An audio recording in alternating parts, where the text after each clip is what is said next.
કેશોદમાં સમસ્ત ભોય જ્ઞાતિના વિદ્યાર્થીઓનો સન્માન કાર્યક્રમ યોજાયો। કેશોદ શહેરમાં વસતા ભોય સમાજના વિદ્યાર્થીઓનો સરસ્વતી સન્માન કાર્યક્રમ અવદિત્ય ગોહિલવાડી બ્રહ્મ સમાજની વાડી સરહદ ચોક ખાતે રાખવામાં આવ્યો હતો। સમસ્ત ભોય સમાજના બાળકો શૈક્ષણિક ક્ષેત્રે પારંગત બની પોતાના જીવનમાં સફળ કારકિર્દી બનાવી સમાજ અને શહેરને ગૌરવ અપાવે એ હેતુથી દર વર્ષે વિદ્યાર્થીઓને પ્રોત્સાહિત કરવા સરસ્વતી સન્માન કાર્યક્રમ યોજવામાં આવે છે।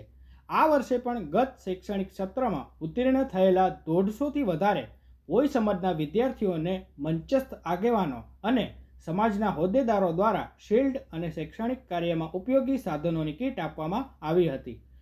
કેશોદ ખાતે યોજાયેલા ભોય સમાજના વિદ્યાર્થીઓનો સરસ્વતી સન્માન કાર્યક્રમમાં કેશોદ શહેર ઉપરાંત આસપાસના જૂનાગઢ માંગરોળ ખાતેથી ભોય સમાજના આગેવાનો વિદ્યાર્થીઓને પ્રોત્સાહિત કરવા અને માર્ગદર્શન આપવા ખાસ ઉપસ્થિત રહ્યા હતા।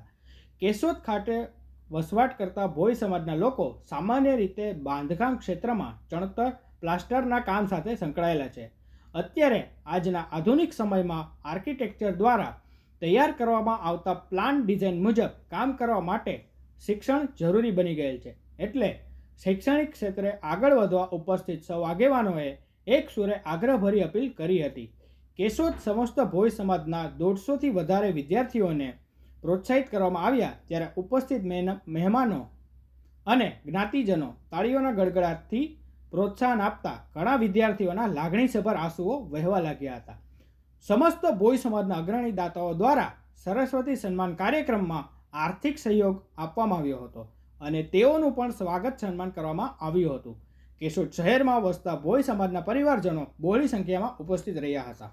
ભોય સમાજ કેશોદ આજ રોજ અમારી સમાજ દ્વારા સરસ્વતી સન્માન સમારોહનું આયોજન કરવામાં આવ્યું છે, જેમાં લગભગ 150 છોકરાઓ જેવા વિદ્યાર્થીઓએ ભાગ લીધો છે અને દરેક વિદ્યાર્થીઓને દાતાશ્રીઓ દ્વારા સન્માનિત કરવામાં આવ્યા છે। સીલ, કીટ અને ફાઇલ અર્પણ કરવામાં આવી છે, જેમાં બારગામ સમાજથી ઘણા ખરા મહેમાનો આવ્યા છે અને સમાજના ઘણા આગેવાનો અને સભ્યો હાજરી આપી છે।